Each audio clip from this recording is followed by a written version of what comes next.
उस्ताद साहिबान, मुझे प्यारे शागिर्द साथियों, अस्सलाम वालेकुम। साथियों, 1943 ईस्वी में हैदराबाद जे वास्ता म्यानी जे मैदान ते सिंध जो आखिरी मार्को होश मोहम्मद शीदी जी शहादत ते खत्म थियो। फिजा में होश मोहम्मद शीदी जो लगल नारो मरसू मरसू सिंध न देसू गूंजी रहियो हो, पर अंग्रेजन जा पलीत पेर सिंध ते कब्जो करे चुका हुआ ऐं सिंध अंग्रेजन जी गुलामी में अची वई। पर सिंध ऐं हिंद जा माण्हू ख़ामोश थी न वेठा ऐं आज़ादी तहरीक में लगा रहा।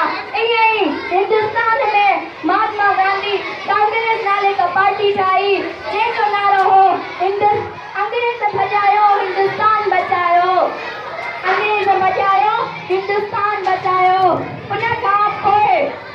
उन खां 6 साल पोइ यानी 1906 ईस्वी में कराची जे हिक सिंधीअ सर आगा खान बांग्लादेश जे शहर ढाका में मुस्लिम लीग जो बुनियाद विधो।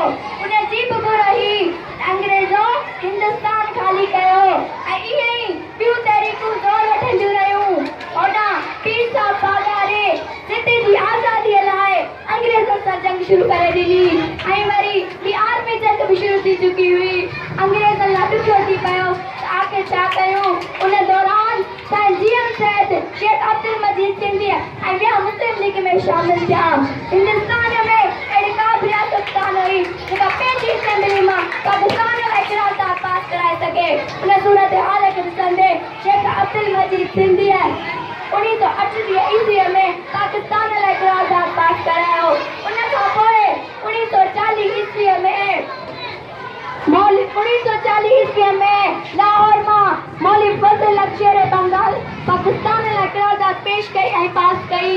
उन खां पोइ ऑल इंडिया मुस्लिम लीग जी गॾिजाणी थी जंहिंजी सदारत हिक सिंधीअ जनाब कायदे आज़म मोहम्मद अली जी सदारत में थी, जंहिंमें जनाब जीएम सैद खे मुस्लिम लीग जो सदर चूंडियो वियो, जंहिं पूरी सिंध में मुस्लिम लीग खे सज़ा ॾिनी।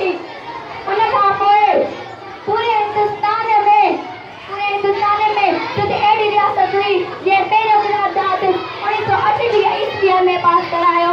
हीअ क़रारदाद आउं पहिरियों ॿुधाए चुकी आहियां।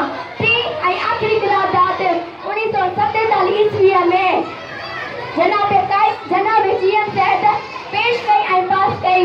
अहिड़ी तरह कायदे आज़म मोहम्मद अली जिन्नाह अंग्रेज़नि खां आज़ादी वरिती ऐं पाकिस्तान वजूद में आयो। असां सिंधी फ़ख्र सां चई सघूं था त सिंध पाकिस्तान जी मां आहे।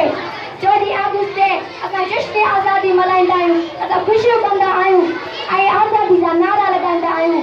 हीउ शेर पढ़ी आउं पंहिंजी जॻह वठंदसि। हम तो मिट जाएंगे अर्ज़े वतन, हम तो मिट जाएंगे अर्ज़े वतन, ये कद्दस को जिंदा रहना है क़यामत की सैर होने तक।